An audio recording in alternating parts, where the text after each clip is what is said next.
Pemirsa RCTI Plus, kita kembali berjumpa dalam program Happy at Home.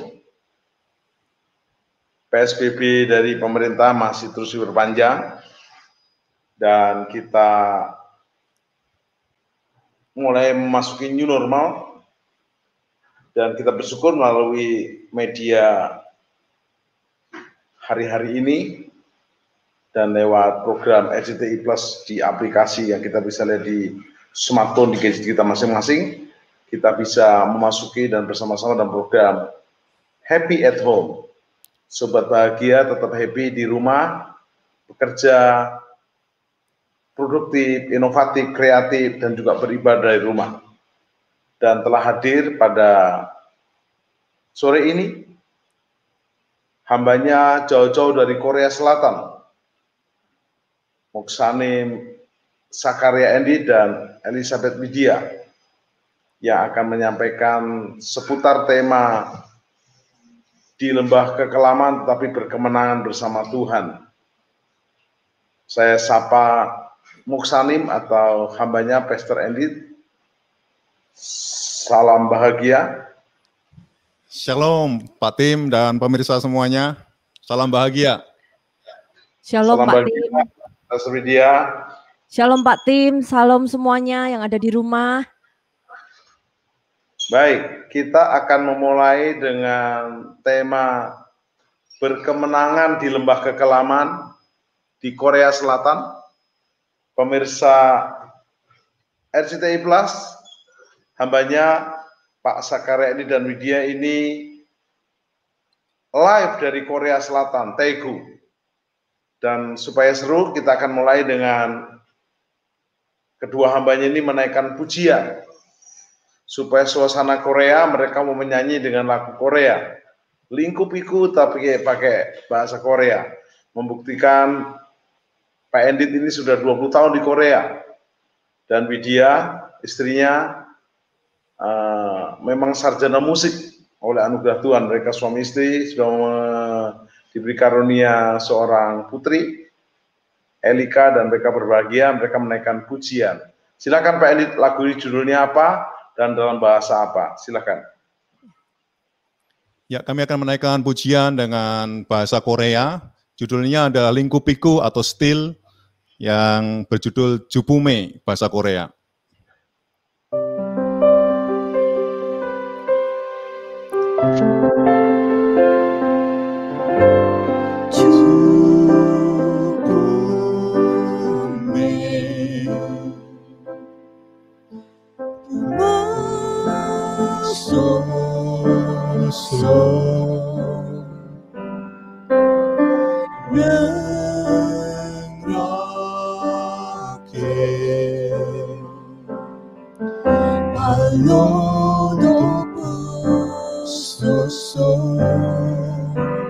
거친 파도 날 향해 와도 주와 함께 날아오르리 높은 가운데 나의 영혼 잠잠하신 주를 보리라.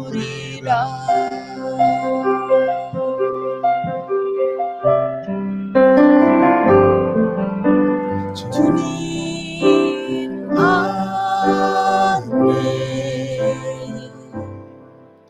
나 거하리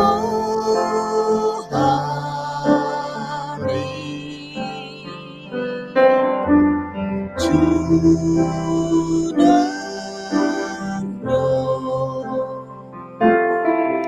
나 잠잠히 믿네 거친 파도 나랑에 와도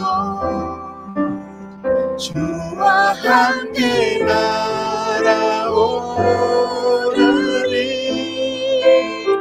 폭풍 가운데 나의 영혼 잠잠하게 주를 보리라.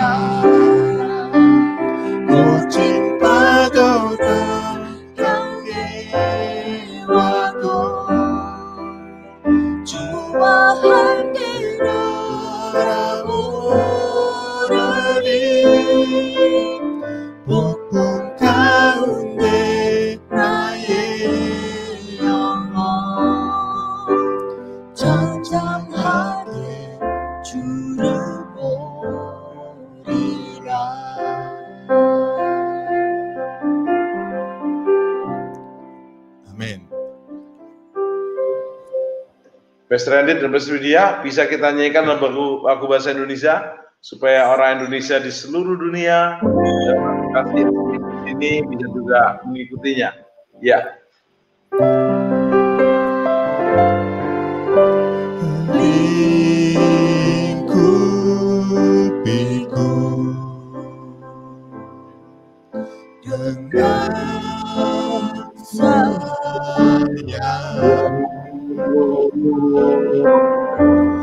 naungiku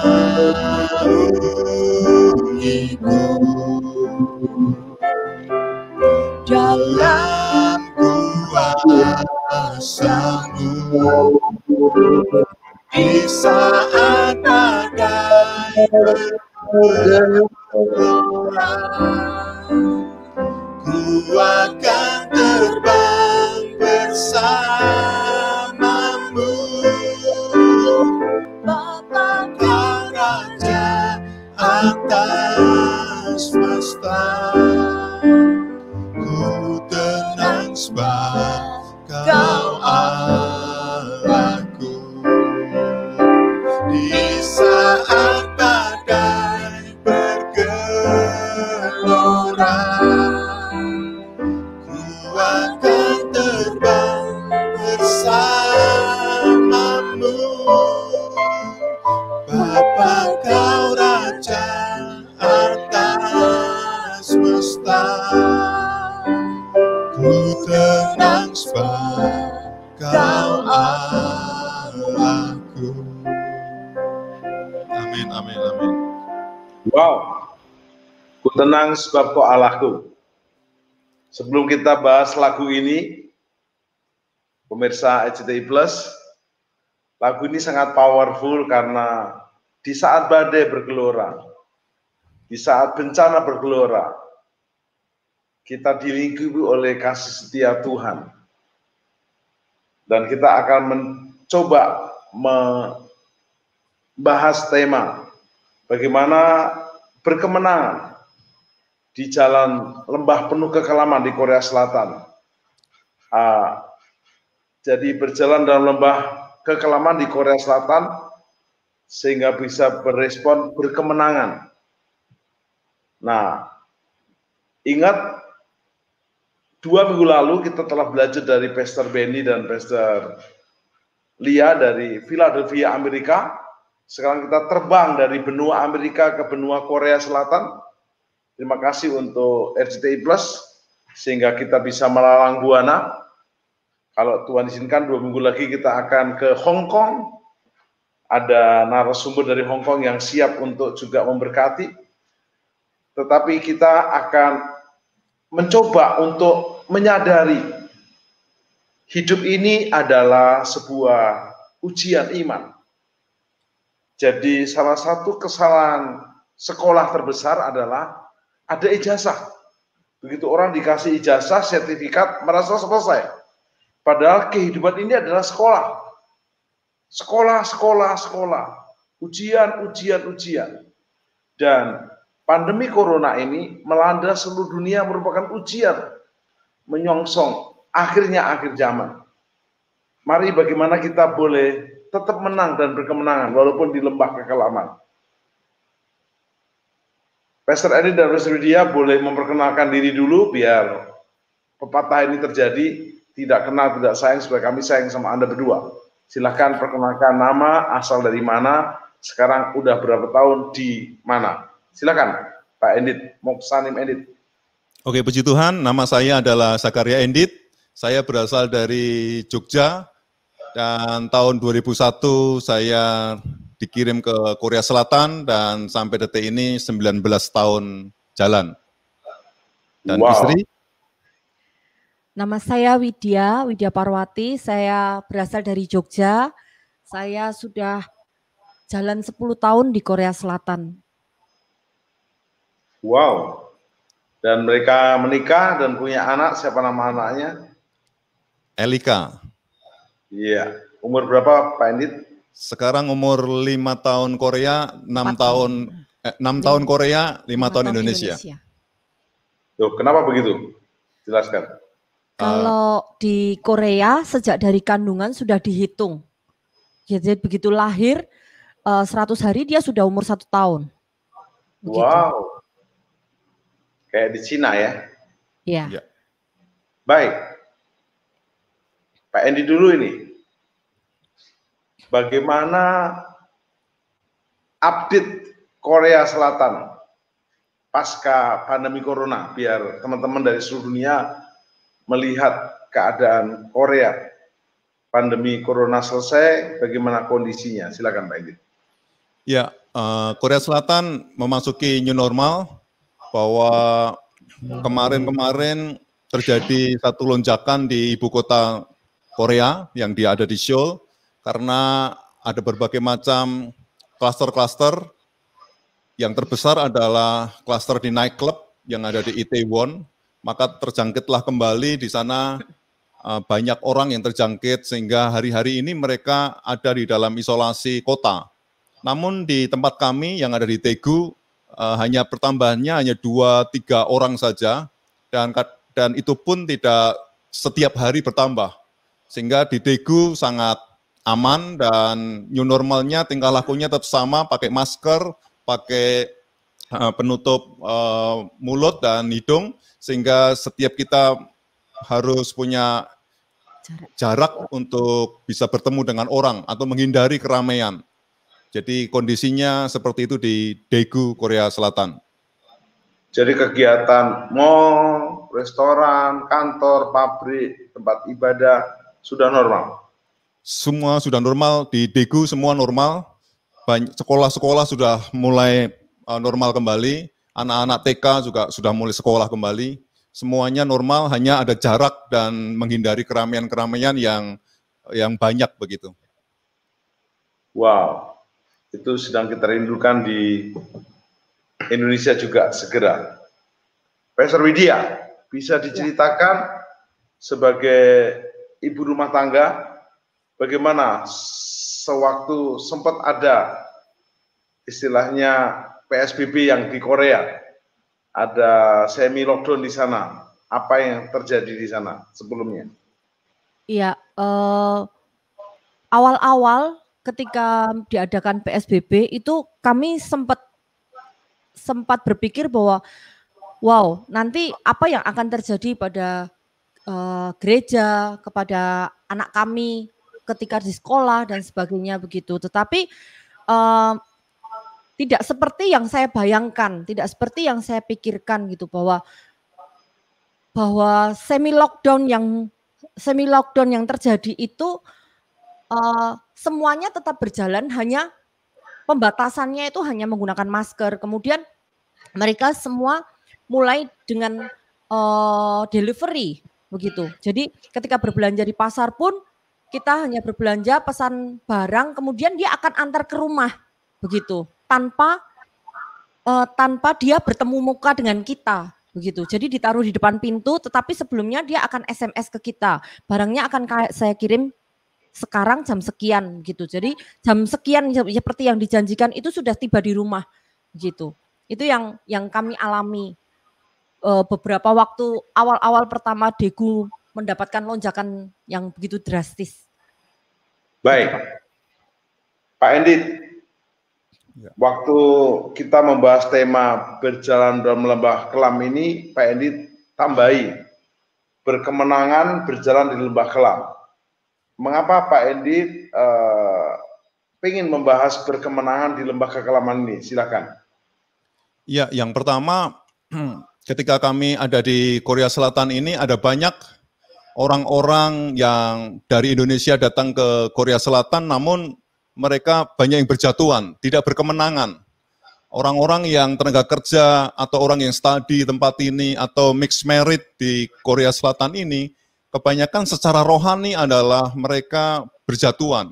Mungkin di Indonesia berapi-api, namun sampai di tempat ini mungkin dia akan turun.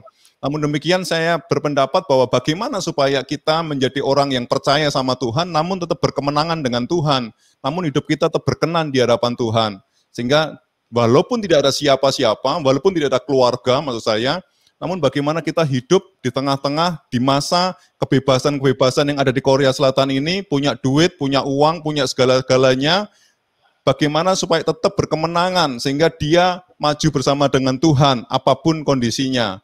Sehingga itu yang menjadi pikiran saya untuk membuat banyak orang ketika kita jauh dari keluarga, jauh dari gereja awal dan datang ke tempat ini, bagaimana dia terus berkemenangan dan tidak terpengaruh oleh situasi kondisi yang ada apapun itu kondisinya. Saya pikir seperti itu, Pak Tim. Baik. Widya.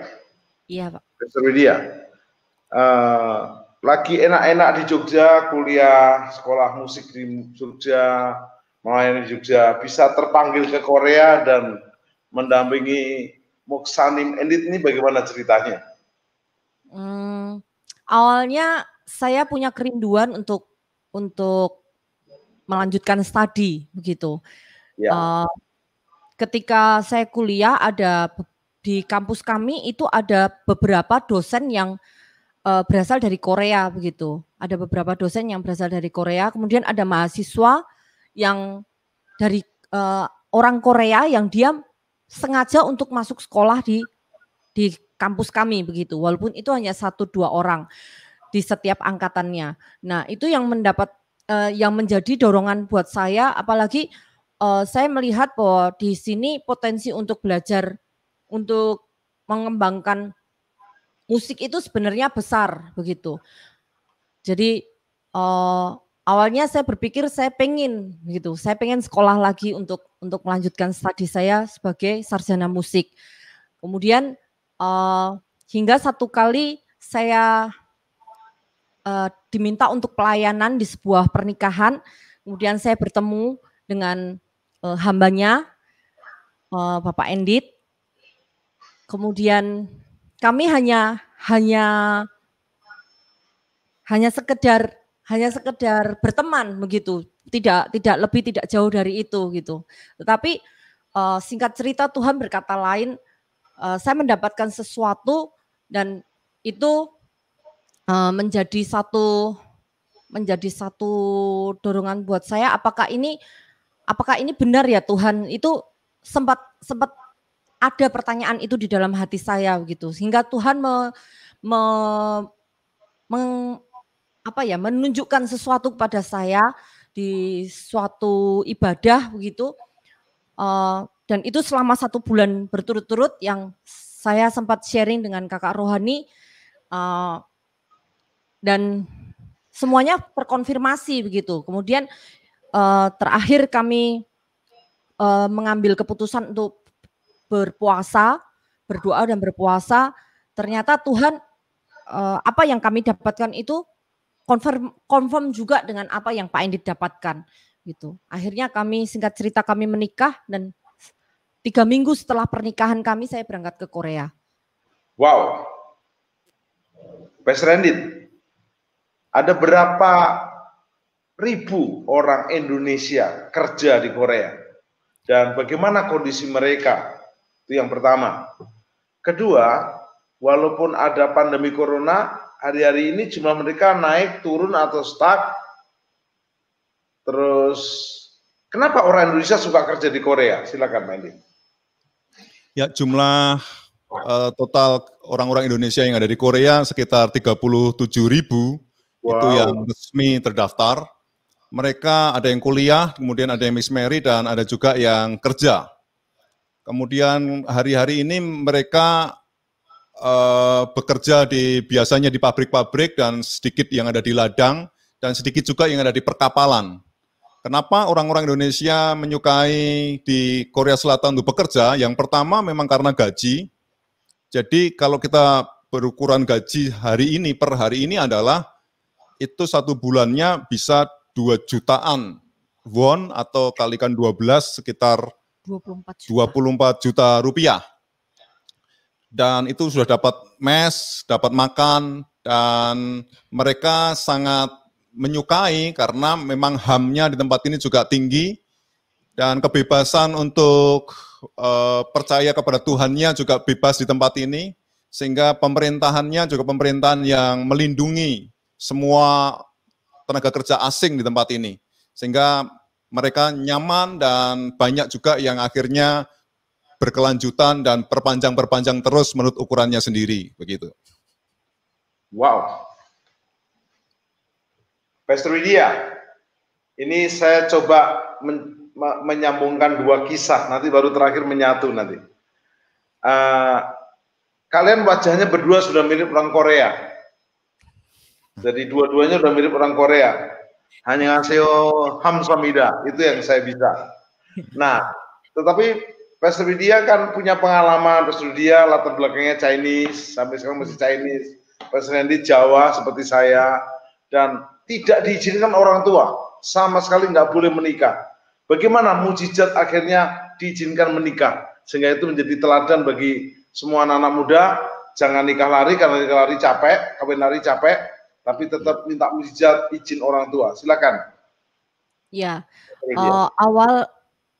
awalnya saya memang tidak Ini diizinkan. akan difilmkan nanti ya setelah selesai ya. Siap. Awalnya kami memang tidak diberi izin, terutama untuk orang tua saya, karena memang berlatar belakang dari Chinese gitu. Kemudian hingga satu kali ketika kami satu Korea ya. Chinese, Pak. Chinese, ya. Ya, hingga satu kali setelah kami selesai berdoa puasa selama 3 hari itu, 1 minggu kemudian saya dipanggil, ada rapat begitu, ada pertemuan keluarga gitu di satu restoran, satu rumah makan, di mana di situ ada keluarga besar duduk di situ selain daripada keluarga inti saya gitu. Dan bagi orang China sendiri untuk mendapatkan di luar China itu ya seperti yang saudara-saudara tahu, pasti mereka akan berpikir yang tidak begitu. Nah, tetapi di situ saya hanya apa yang saya dapatkan, kemudian saya beritahu kepada orang tua saya, kepada siapa saja yang duduk di situ, saya berkata bahwa kalau misalnya saya ini yang saya dapatkan gitu. Kalau saya tidak mendapatkan izin, ya saya tidak akan menikah gitu. Hingga saya mendapatkan restu. Itu komitmen awal dari saya dengan Pak Endit yang awal sekali yang saya dapatkan, yang saya pegang, yang kami pegang berdua begitu. Itu yang pertama. Hingga satu kali ketika didudukkan, kemudian mama saya berkata bahwa kalau sampai terjadi sesuatu yang buruk, yang sesuatu yang membuat kamu susah, kamu jangan cari saya, gitu. Tetapi justru apa yang keluar dari mulut saya bahwa saya yakin ini juga Tuhan yang ngomong dalam hati saya, yang taruh dalam hati saya bahwa ketika saya susah saya tidak akan mencari, gitu. Tetapi ketika saya hidup berkelimpahan, saya senang gitu. Hati saya merasa bahagia, saya merasa dipuaskan oleh karena saya bisa melakukan kehendak Tuhan gitu. Maka saya akan memberikan apa yang orang tua saya mau gitu. Apa yang saya ingin menyenangkan hati orang tua saya, itu yang menjadi prinsip dasar utama saya begitu. Yes. Singkat ceritanya, titik poinnya di mana kok akhirnya menyetujui? Dan sekarang menjadi menantu kesayangan. Ada seorang tante saya, dia memang sudah satu iman dengan saya, dengan kami gitu. Kemudian tante ini berusaha memberikan masukan kepada mama gitu, karena di keluarga saya memang mama yang berpengaruh begitu, memberikan masukan dan sebagainya. Akhirnya saya percaya ini juga Tuhan akhirnya merubah paradigmanya mama dan papa gitu. Dan akhirnya oke, kamu boleh menikah gitu. Tetapi tanggal pernikahannya harus saya yang tentukan gitu. Awalnya kami memutuskan untuk menikah bulan September. Bulan September tahun 2009 kami memutuskan untuk menikah mendekati ulang tahun saya pada saat itu. Tetapi orang tua saya tidak menyetujui karena terlalu dekat. Kemudian posisi Pak Endit waktu itu sudah di Korea, saya di Indonesia begitu. Kemudian akhirnya singkat cerita waktu itu masih ada nenek gitu. Mama tanya kepada nenek dan rundingan keluarga besar begitu. Akhirnya diputuskan tiba-tiba maju jadi Oktober gitu. Nah, itu posisi sudah bulan Agustus dan saya hanya ada 2 bulan untuk mempersiapkan segala sesuatunya. Begitu. Yes. Jadi menantu kesayangan gimana ceritanya? Ya.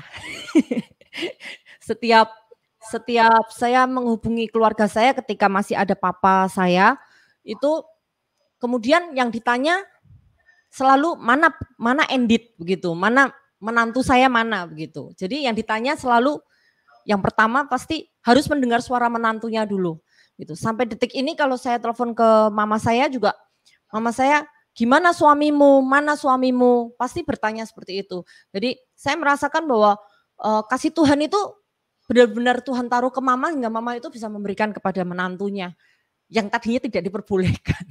Yes. Pak Endit, bagaimana kondisi umum orang Indonesia yang sebanyak kira-kira 32.000 itu di Korea Selatan? Pergumulan mereka apa, terus perjuangan mereka seperti apa, dan apa yang ditaruh Tuhan untuk Pak Endit menjadi misi di sana dan melayani jiwa-jiwa di sana. Silakan Pak Endit.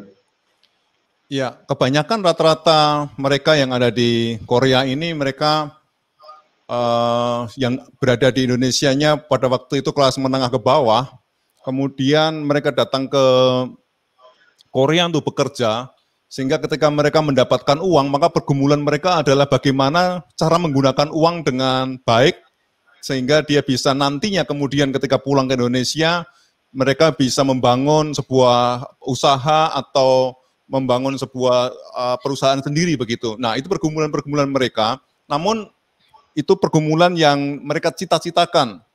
Namun demikian, nyata-nyatanya di tempat ini adalah mereka tidak bisa mempergunakan keuangan dengan baik karena tergoda oleh berbagai macam hal yang tadinya di Indonesia tidak ada, di sini ada. Yang tadinya di Indonesia serba susah, di sini lumayan tidak susah di dalam hal mendapatkan keuangan begitu.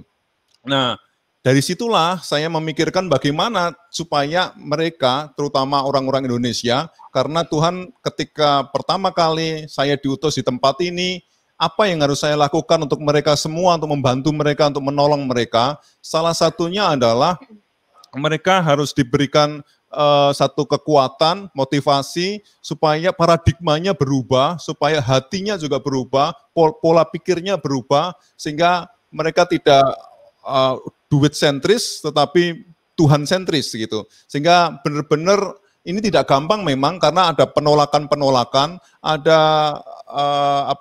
mereka menolak untuk dididik, mereka menolak untuk masuk gereja, mereka menolak untuk bisa berkumpul dengan kami. Namun demikian ketika Tuhan taruh sesuatu hal, pasti segala sesuatunya tidak mudah memang, tapi penyertaan Tuhan inilah yang membuat semuanya jadi indah dan semuanya bisa baik adanya.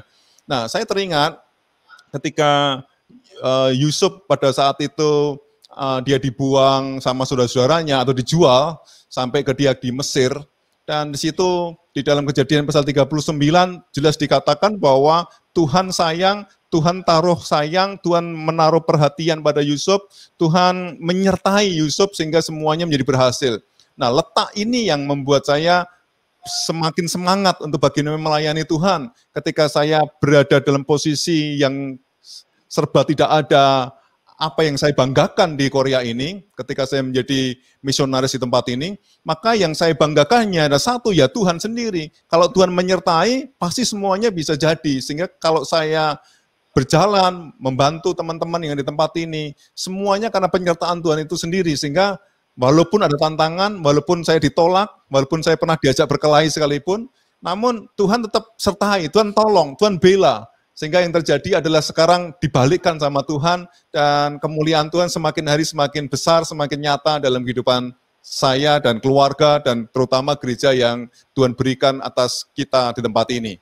Saya pikir begitu visi yang memang Tuhan taruh sejak pertama, yaitu memperlengkapi mereka supaya mereka ketika pulang ke Indonesia, mereka menjadi orang-orang yang benar-benar militan bersama dengan Tuhan, benar-benar dia tidak drop ketika kondisi perubahan-perubahan yang terjadi di Indonesia. Saya pikir seperti itu. Pak Endit, dimanapun di dunia ini kan hidup pasti ada tantangan. Ya. Mereka enggak punya uang, enggak ada kerjaan, ada tantangan. Setelah sampai di Korea Selatan mereka punya uang, punya kerjaan, punya universitas juga ada tantangan. Sebenarnya kalau di Korea Selatan godaan yang menggoda orang Indonesia sehingga mereka sebagian ada yang jatuh, sebagian ada yang tambah rusak. Itu apa aja Pak Endit? Supaya teman-teman bukan hanya melihat wah gajinya gede, saya pun kalau tidak ada kerjaan ini berangkat saya ke sana. Tapi ada banyak kerjaan, khususnya di AJTI Plus, jadi saya pasti di Indonesia terus bersama AJTI Plus. Nah, silakan Pak Endit. Ya, godaan yang paling besar di tempat ini adalah seksualitas. Yang pertama adalah sorry saya berkata bahwa di tempat ini memang ada namanya seperti rumah untuk bordil begitu untuk khusus orang Korea dan orang-orang Vietnam juga ada di sana, orang-orang Filipina juga ada, sebagian orang Rusia dan orang-orang luar negeri ada di situ dan mereka membayarnya bisa pakai uang itu kalau memang nggak punya pasangan. Itu yang pertama. Kalau mereka nggak punya pasangan, maka dia akan mencari orang-orang Indonesia yang sekerja dengan dia. Entah punya istri, entah punya suami atau enggak urusan. Yang jelas adalah mereka bisa serumah gratis 2 orang untuk satu kamar bayar saja, itu ngirit dan lain sebagainya. Sehingga yang mereka pikir adalah yang penting di sini. Nanti kalau di Indonesia ya sendiri-sendiri. Pokoknya di sini aja yang penting dulu seperti itu. Mereka seperti itu. Nah, godaan itu gitu ya. Yang penting gitu. Ya betul. Itu godaan yang paling besar dan di sini pornografi juga merajalela, bebas dan sebagainya. Judi itu sedikit saja kalau di sini. Hanya orang-orang Indonesia mendirikan sendiri. Mabuk, narkoba? Narkoba enggak bisa. Narkoba sedikit sekali kalau ada kasusnya. Tetapi kalau mabuk memang di sini memang agak bebas ya. Dan kebanyakan di sini dijual bebas begitu kalau masalah alkohol. Namun demikian mereka tidak seperti di Indonesia ketika mabuk kemudian mereka kriminal dan sebagainya karena semuanya CCTV, mereka bisa dilacak, orang Indonesia pun takut dengan hal demikian. Jadi mereka mabuk ya mabuk tenang lah begitu, tidak merusuhkan segala sesuatunya kalau masalah mabuk. Cuman godaan yang paling besar ya saya katakan tadi adalah itu, masalah hubungan antar laki dan perempuan. Saya pikir seperti itu sehingga mereka banyak yang jatuh di situ, mereka nggak kuat. Selain daripada menggunakan uang untuk konsumsi pribadi dengan menghambur-hamburkan keuangan mereka. Profesor Widya, mayoritas memang yang di Korea itu pria, mereka TKI. TKW-nya tidak sebanyak di Hong Kong. Tetapi apa pergumulan TKW yang ada di Korea yang sering Pastor Widya harus layani mereka sehingga bisa menjadi inspirasi buat kita? Silakan. Menyambung dengan apa yang tadi disampaikan sama Pak Endit, bahwa di sini karena mayoritas itu adalah laki-laki, jadi wanita itu sangat diagung-agungkan kalau di sini begitu. Jadi diagung-agungkan bagaimana ya pasti akan banyak pria-pria yang akan mendekati dengan motivasi-motivasi tertentu gitu. Hingga tidak jarang bahwa ketika mereka akhirnya tinggal satu rumah, tidak memperdulikan apakah dia di rumah itu sudah punya keluarga masing-masing, akhirnya mereka yang wanita itu sampai jatuh hamil begitu. Nah, ketika hamil mereka kebingungan untuk datang ke rumah sakit, mereka dengan bahasa medis yang terbatas, akhirnya mereka meminta pertolongan untuk bantu menerjemahkan gitu. Nah, salah satu pergumulannya adalah kelemahan dalam berbahasa. Kemudian yang kedua, di sini kita semua hidup dengan berasuransi. Jadi ketika kita tidak mempunyai asuransi kesehatan, maka biaya kesehatan itu akan tinggi sekali gitu. Dan ketika kita untuk yang punya asuransi itu, kita setiap bulan bayar asuransi, dengan kita ke dokter, dengan yang tidak punya asuransi itu kita hanya bayar 30%, mereka bayar 100%. Jadi 70% itu di-cover oleh asuransi yang ada gitu. Jadi kedua kelemahan sumber masalah yang mereka hadapi itu adalah tentang keuangan gitu. Itu yang rata-rata para teman-teman wanita lemahnya di situ Baik, kita akan lanjutkan lagi dengan menaikkan puji-pujian. Mereka sudah menyiapkannya dengan pujian yang akan mereka nyanyikan, sehingga mereka boleh menguatkan iman kita semua di sini. Pastor Widya dan Pastor Endit silakan menyiapkan lagunya. Mereka bersama-sama akan menaikkan pujian dengan judul Hanya Kau Milikku di Surga. Artinya di bumi cuma sementara. Kalau mereka bertobat dari dosa mereka, menjadikan Yesus juru selamat dan Tuhan, mereka masih punya janji hidup kekal di surga. Silakan Pak Endit dan Pak Bu Widya. Ya.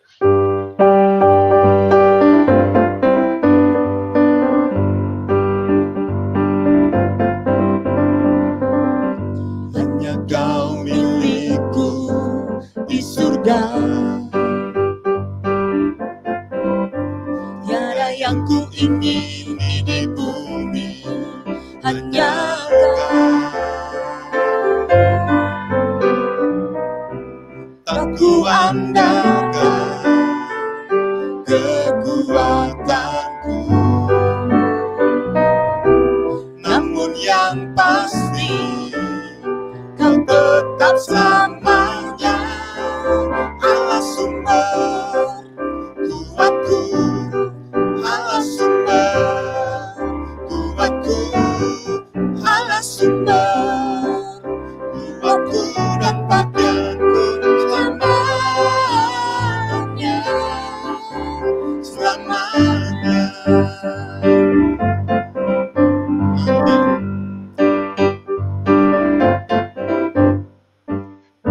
Hanya Kau milikku di surga, tiada yang ku ingini di bumi, hanya Kau. Tak ku andalkan kekuatanku, namun yang pasti Kau tetap selamanya Allah sumber kuatku, Allah sumber kuatku, Allah sumber kuatku dan pakaianku selamanya, Allah sumber kuatku, Allah sumber kuatku, Allah sumber kuatku dan pakaianku selamanya, selamanya.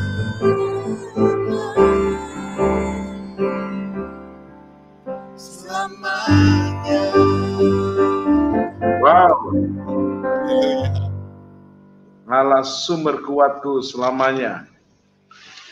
Pak Endit, ada banyak TKI bukan hanya di Korea, juga di Hong Kong TKW, di Taiwan, di Malaysia, yang mereka ingin mendapatkan resep dari firman Tuhan dari Pak Endit, bagaimana bisa berkemenangan sekalipun dalam lembah yang kelam di negeri orang. Silakan Pak Endit. Ya, terima kasih, puji Tuhan. Jadi ini berdasarkan pengalaman dan otomatis dasarnya adalah tentunya firman Tuhan, bukan hanya pengalaman saja. Yang pertama adalah bagaimana kalau setiap saudara yang rindu bekerja di luar negeri, terutama yang ada di Korea, di tempat ini, kalau bukan Tuhan, maka sia-sialah orang membangun rumah, kata Alkitab. Semua akan menjadi sia-sia kalau bukan Tuhan yang menyediakan segala sesuatunya, yang bukan Tuhan yang menyertai kita. Oleh sebab itu, mengandalkan Tuhan adalah hal yang pasti. Mengandalkan Tuhan adalah hal yang harus saudara pegang baik-baik. Apapun yang akan menekan hidup saudara, kalau bukan Tuhan, semuanya akan berantakan. Semuanya pasti kita akan jatuh. Nah, hal demikian dibutuhkan yang namanya komunitas. Ketika saudara pergi ke luar negeri dan bekerja, dimanapun, terutama yang ada di Korea tempat ini, tanpa komunitas, maka saudara pasti juga akan mengalami kejatuhan demi kejatuhan. Maka bagi saya, ketika ada tempat ini dan membangun sebuah komunitas, dan komunitas itu tentunya Tuhan sendiri yang mendirikannya, yang disebut dengan gereja. Nah, gereja ini bukannya sekedar untuk kumpul-kumpul beribadah, namun saling berinteraksi, saling membangun kasih, saling kita mempraktekkan firman Tuhan, kita bisa ada di cell group, kita ada pemuritan, kita boleh beribadah bersama-sama, bersukacita bersama, makan bersama, dan lain sebagainya. Ketika sakit, mereka juga bisa didoakan, ketika tidak mempunyai pekerjaan, mereka juga bisa ditolong, sehingga tanpa komunitas, sekuat apapun juga, dalam kondisi apapun, pasti kita akan mengalami kejatuhan. Karena komunitas sangat penting buat kita di tempat ini. Terlebih lagi di kota ini, di Daegu ini. Saudara, ada banyak orang jatuh, mereka sendiri, tadinya mereka kuat, tadinya mereka menggebu-gebu, bahkan ada salah satu teman saya, hamba Tuhan, bahkan mereka mengalami kesunyian, kesendirian, dan akhirnya jatuh. Kenapa mereka jatuh? Dan jatuhnya tidak tanggung-tanggung. Mereka jatuh juga dengan salah satu tenaga kerja juga di pabrik. Kenapa hal ini bisa terjadi? Karena dia lepas dari komunitas, dia lepas dari kontrol sekelilingnya. Kalau kita mau melihat di dalam contoh di dalam Alkitab di Kisah Para Rasul pasal 2 jemaat mula-mula seperti apa? Jelas Alkitab dikatakan bahwa akhir-akhir ini jahat, dunia ini jahat, biarkan dirimu diselamatkan dari angkatan yang jahat ini. Caranya tetap masuk gereja, masuk ke dalam jemaat di mana komunitas itu yang akan membangun, yang akan saling mengoreksi, menegur, membangkitkan iman, dan digembalakan dengan baik. Supaya apa? Supaya bertumbuh di dalam iman. Karena apa? Karena ketika kita ada di luar negeri, tidak selamanya kita di tempat ini bagi teman-teman yang mempunyai visa 5 tahun ataupun 10 tahun. Bukan visa yang F4, F5 di tempat ini, yang warga negara. Jadi setiap saudara pasti ada yang namanya pulang ke Indonesia. Ketika pulang ke Indonesia, kalau saudara tidak memperkuat diri saudara, untuk apa? Kalau setiap saudara datang ke tempat ini hanya untuk mencari duit, untuk apa? Karena apa? Segala sumber adalah Tuhan. Bukan duit, bukan kekuatan, bukan kekayaan, bukan apapun juga. Nah, Tuhan bisa kita nikmati dimanapun berada. Namun demikian, komunitas yang saya katakan tadi, gereja yang memang Tuhan tunjuk untuk saudara tempati, tinggali supaya bertumbuh di sana dan berakar di sana dan berbuah di sana, itu merupakan gereja yang harus saudara benar-benar bisa hidupi. Kalau tidak, maka yang saya katakan tadi, sudah 12 jam kerja, itu kalau tidak lembur, kemudian saudara merasa jenuh, pikiran-pikiran kita pasti melayang, dan saudara pasti mencari-cari hal-hal yang kosong. Hal-hal yang kosong ini akan diisi oleh pikiran-pikiran duniawi. Apa itu? Yang saya katakan tadi adalah mungkin saudara belum punya pasangan hidup atau punya pasangan hidup tapi pasangan hidup saudara di Indonesia atau di negara yang lain. Maka tidak banyak di tempat ini, yang saya maksudkan adalah banyak di tempat ini, mereka mencari-cari pasangan-pasangan dengan cara apa? Dia dengan cara main di media sosial. Mungkin dengan teman-teman yang ada di Hong Kong, karena mereka yang ada di sana adalah TKW Hong Kong. Mereka saling bertukar foto, saling bertukar hal. Saya pernah melayani tempat ini, mereka punya pacar, sorry saya katakan ada di sana, kemudian mereka dengan foto-foto yang wow, tidak bagus, yang bisa telanjang dan sebagainya. Dan itu yang membuat mereka jatuh. Kenapa? Karena dalam kesendirian mereka.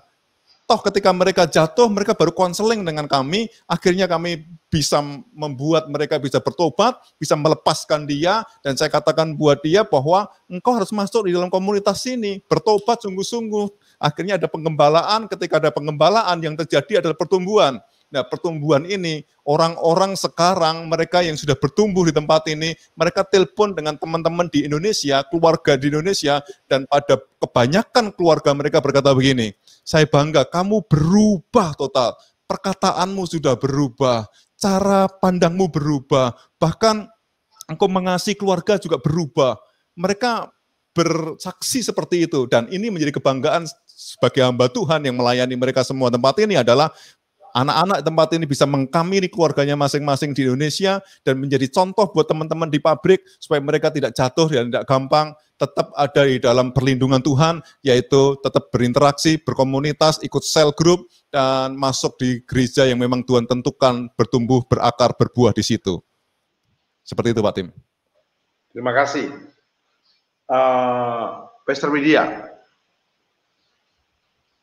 biar juga seimbang, pertama kali tinggal di Korea langsung betah atau sempat struggling lalu sekarang bisa menikmatinya? bagaimana Jujur ini menghadapi Pak. tantangan ya. Awal saya tinggal di Korea, saya struggling, benar-benar struggling karena posisi awal saya punya ketika di Indonesia saya mempunyai sebuah sanggar musik, kemudian hidup saya itu dipenuhi dengan mengajar anak-anak kecil gitu. Tetapi begitu tiba di sini, saya diposisikan sebagai istri hamba Tuhan di sini. Kemudian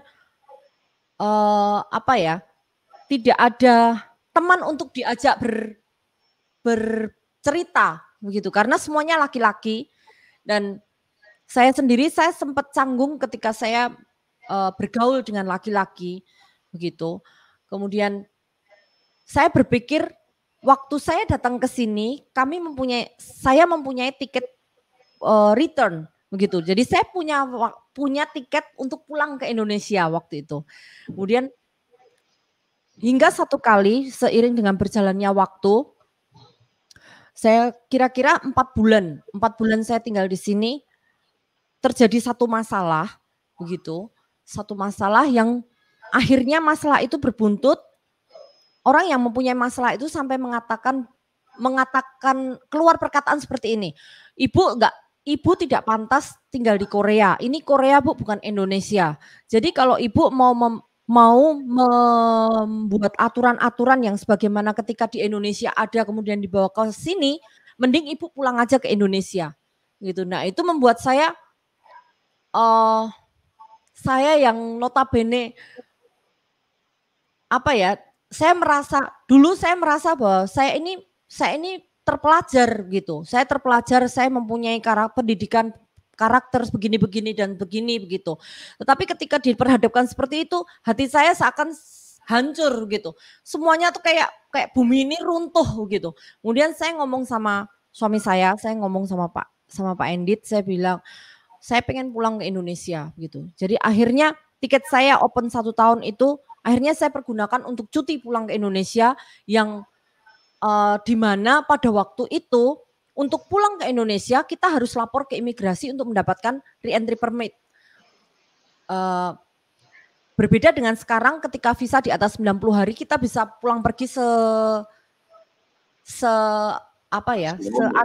ketika kita ada masalah, ada urusan, kita pulang ke Indonesia kita bisa langsung pulang tanpa re-entry permit gitu. Tetapi pada saat itu kami harus ke imigrasi dulu beberapa hari sebelum kepulangan untuk mendapatkan re-entry permit dan itu tidak boleh sampai 1 bulan, maksimal hanya 3 minggu begitu. Jadi benar-benar waktunya itu waktu pendek waktu itu. Gitu Pak Tim. Dan sekarang sudah betah? Sekarang puji Tuhan. Sudah betah, pinter bahasa Korea, bahkan dianggap oleh supir taksi orang Korea. Ceritanya gimana? Ya, waktu itu saya baru datang dari Indonesia menjelang Imlek. Saya bersama Pak Endit dan beberapa pengerja, kami kalau weekend kami akan biasa bersama-sama pergi ke satu rumah makan, kita makan sama-sama begitu. Nah, pada waktu itu karena menjelang Imlek, di sini juga merayakan Imlek, yang dimana kalau di Indonesia 1 hari, kalau di sini 3 hari sampai 1 minggu gitu posisinya. Kemudian hari-hari itu pada waktu menjelang Imlek itu kami makan di pusat kota. Kami naik subway pergi ke pusat kota. Kemudian pulangnya itu kami naik taksi. Nah, waktu naik taksi ini, kemudian supir taksinya itu ngajak ngobrol dengan saya karena yang pergi dengan saya itu Pak Endit, saya, kemudian dengan 2 pengerja laki-laki. Maka saya duduk di depan, kemudian yang Pak Endit dengan 2 pengerja duduknya di belakang begitu. Nah, supir taksi karena melihat wajah saya seperti orang Korea, jadi dia ngomong panjang lebar yang saya nggak ngerti dia ngomong apa, tetapi Pak Endit menjelaskan gitu. Dan ketika dia ngomong, kenapa kamu kok diam saja? Pak Endit sudah menjawab, dia orang Indonesia, dia bukan orang Korea. Kemudian saya dibilang kamu bukan orang Korea, bilang gitu. Bukan, saya bukan orang Korea, saya orang Indonesia. gitu. Kemudian saya dianggap berbohong, katanya bohong itu dosa, kamu nggak boleh berbohong, katanya begitu. Akhirnya suami saya yang bilang, dia istri saya tidak bisa bahasa Korea, hanya wajahnya saja seperti orang Korea, tapi dia tidak bisa bahasa, gitu. Pak Edit, Ya. kita masih punya waktu 7 menit. Apa kesaksian Pak Edit pertama ketemu mereka yang sebagian karakternya masih nggak keruan-keruan, dan hari-hari ini perubahannya bagaimana dengan mereka yang sudah diubahkan dan diperbarui? Ya, jadi pertama kali saya datang ke tempat ini, mereka pikir bahwa gereja itu bukan tempat untuk hidup benar. Mereka pikir hanya untuk kongko-kongko, ngobrol-ngobrol, bahkan minum di depan gereja, minum minuman keras, maksud saya, mabuk di situ. Itu zaman-zaman itu dibiarkan. Kemudian mereka merokok dengan bebas, itu dibiarkan saja di gereja. Akhirnya ketika saya datang ke tempat ini, mulai dengan pelan-pelan, tentunya dengan tuntunan Roh Kudus, membuat mereka akhirnya mengerti bagaimana dia harus hidup seperti apa. Namun itu benar-benar perjuangan karena tantangan-tantangannya tidak gampang. Saya pernah yang tadinya 11-12 orang kumpul, tiba-tiba tinggal 2 orang yang datang di gereja. Yang lainnya kemana? Yang lainnya mereka di kafe Indonesia, dia menyendiri, dia rapat sendiri bahwa pengen memecat saya sebagai hamba Tuhan di tempat ini gitu. Sehingga yang terjadi selama 2-3 kali minggu itu waktu itu. Tetapi ada satu perempuan yang ada pelepasan pada saat itu dengan cara Tuhan yang ajaib. Mereka punya susuk dan sebagainya, tiba-tiba ada kelepasan dan kita tengking roh jahat yang ada di dalam wanita itu, dan akhirnya pulih. Ketika pulih, wanita inilah yang bersaksi kepada mereka semuanya bahwa tidak seperti yang mereka pikirkan Pak Endit ini seperti apa. Mereka mempunyai kesalahan-kesalahan pemikiran bahwa dipikir saya itu hanya harus kudus menurut ukuran-ukuran malaikat saja. Artinya mereka pikir saya itu tidak bisa bergaul dengan cara-cara yang mereka anggap masih biasa begitu, walaupun tidak berbuat dosa. Sehingga pada saat itu wanita inilah yang bersaksi, sehingga ketika kesaksian-kesaksian mereka terima, seperti perempuan Samaria di dalam Yohanes pasal yang keempat waktu itu ketemu sama Yesus, demikian juga perempuan ini yang menyelamatkan waktu itu gereja tinggal 2 orang saja, tiba-tiba Tuhan mulai pulihkan, mulai kumpulkan kembali. Sejak saat itu, kesempatan yang Tuhan berikan saya pergunakan untuk mengadakan pemuritan. Sehingga kami memuridkan setelah kebaktian ada pemuritan. Sehingga ketika mereka dimuridkan, kami kasih buku, kasih materi-materi, yang terjadi adalah mereka semakin tahu. Umatku binasa karena tidak mengerti Tuhan, tidak mengenal Tuhan. Mereka juga pada saat itu nggak mengenal Tuhan, sehingga mereka ada pemberontakan. Ketika mereka dikenalkan Tuhan secara benar, maka yang terjadi dipulihkan keadaannya. Kondisinya yang tadinya kurang ajar semua, saat ini mereka sangat submit, bahkan mendukung, bahkan untuk hal memberi, untuk memberikan persembahan, bahkan pelayanan untuk waktunya. Mereka mati-matian untuk Tuhan, dan sampai detik ini ada perubahan yang luar biasa yang memang Tuhan sendiri ubahkan. Wow. Bahkan ada alumni TKI Korea yang sekarang jadi kepala desa. Silahkan ceritakan. Andi ya, di Malang. Silakan, Pak. Ya, pada saat saya mau mendapatkan istri ini, Andi menikah, dan saat itu akhirnya dipertemukan saya dengan istri tadi, dan waktu reuni tahun 2015, 2017, ada reuni Kim, Andi berkata bahwa, Pak, saya ingin mendaftar jadi kades gitu, kepala dusun, kepala desa. Kemudian akhirnya saya berkata, ada yang tidak tahu Kim? Kim itu adalah Korean Indonesia Mission untuk gerejanya, tetapi untuk job bisnisnya itu adalah kreatif, inovatif, modern. Sehingga mereka saat ini punya kegiatan-kegiatan yang memang dipergunakan untuk dua sisi, baik itu yang berhubungan dengan rohani adalah Korean Indonesia Mission, yang berhubungan dengan persekutuan yang sifatnya adalah ekonomi, itu adalah kreatif, inovatif, modern. Kemudian Andi mendaftar, akhirnya mereka menang. Pada saat itu ada 4 kandidat kalau nggak salah, akhirnya yang terpilih adalah saudara Andi yang ada di Malang sampai hari ini. Padahal dulu pertama ketemu juga agak enggak keruan-keruan. Iya, mereka saat dia datang ke tempat ini jelas belum bertobat, belum mengalami Tuhan, belum menerima Tuhan secara benar, bahkan belum dibaptis secara benar dan sebagainya. Sehingga dia di tempat ini diperlengkapi dan akhirnya sungguh Tuhan ajaib dan balikkan segala sesuatunya dan sampai hari ini jadi kepala desa. Widya, sebelum berakhir acara ini nanti Pak Endit akan pimpin dalam doa. Ada banyak TKW-TKW yang di seluruh dunia mereka baik di Hong Kong, di Taiwan, di Makau, bahkan di Jazirah Arab sana yang di negeri orang mereka tertekan.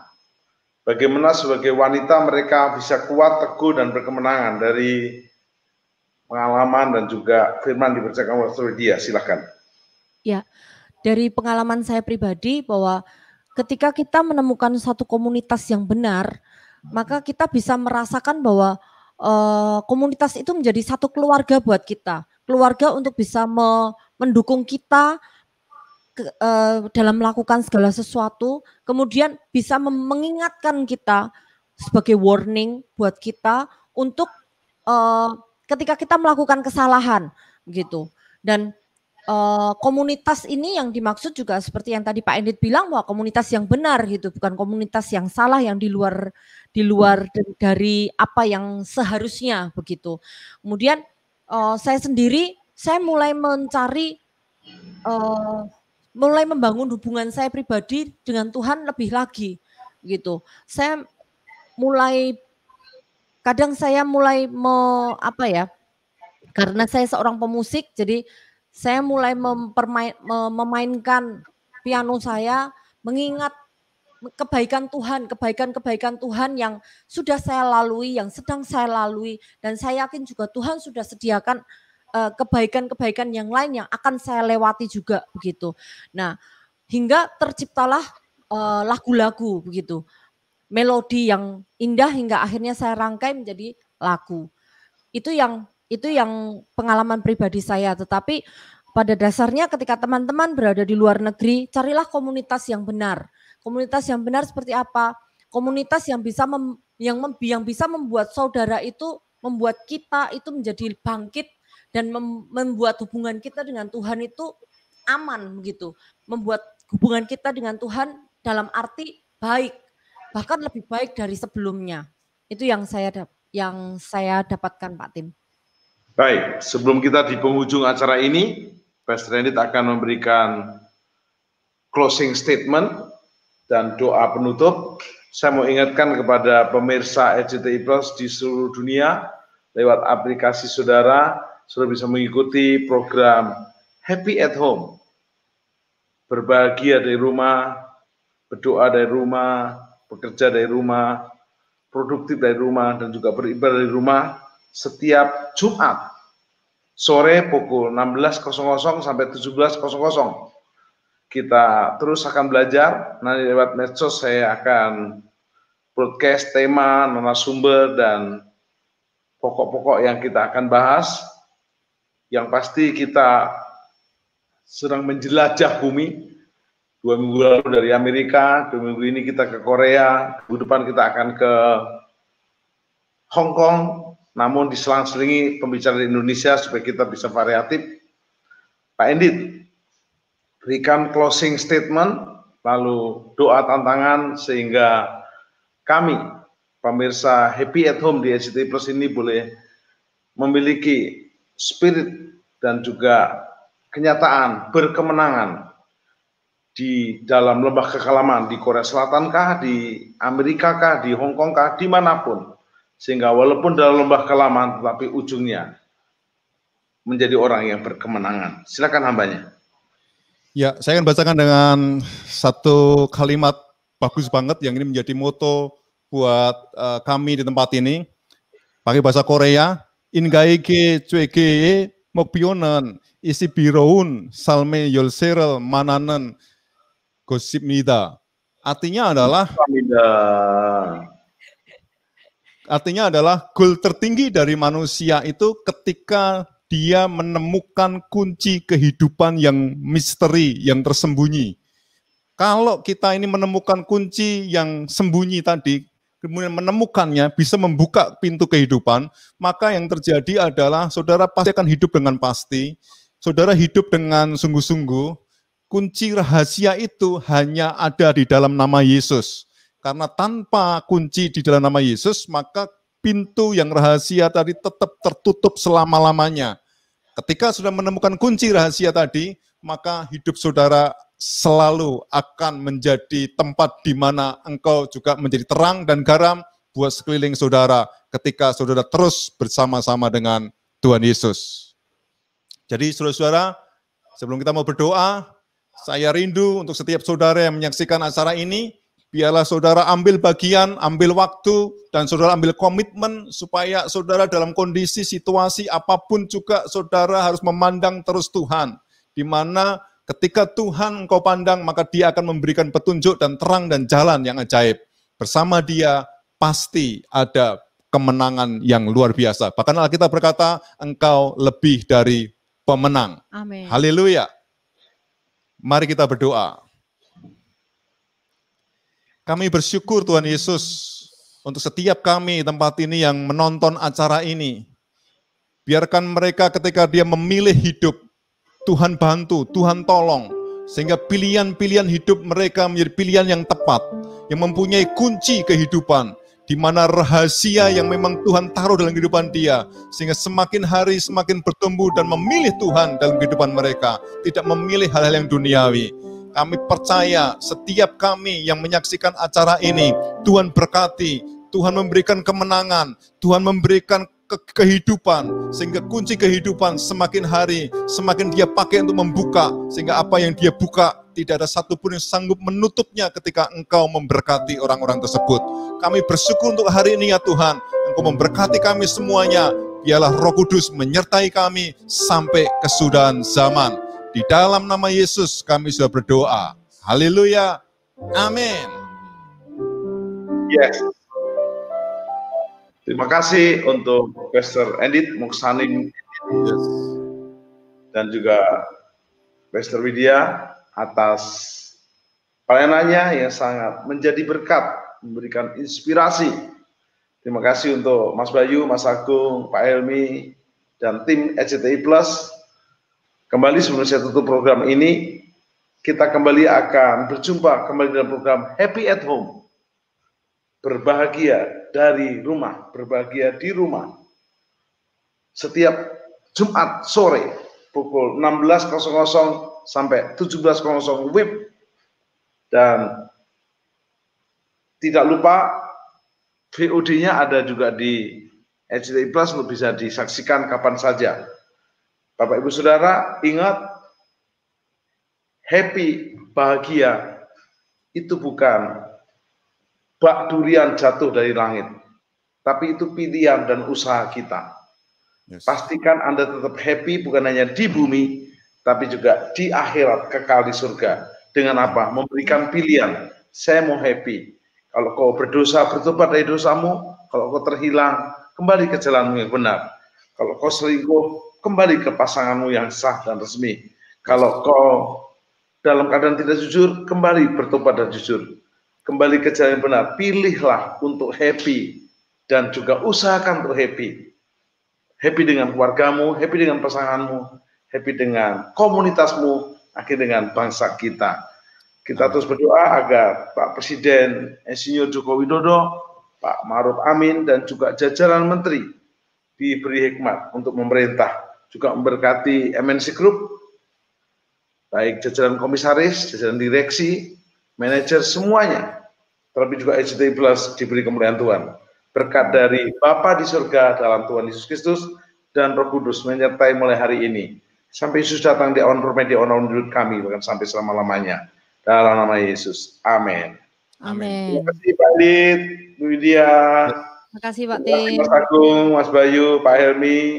Terima kasih semua. Sampai jumpa Jumat depan jam 16.00 sampai 17.00. Happy, always happy. Yes.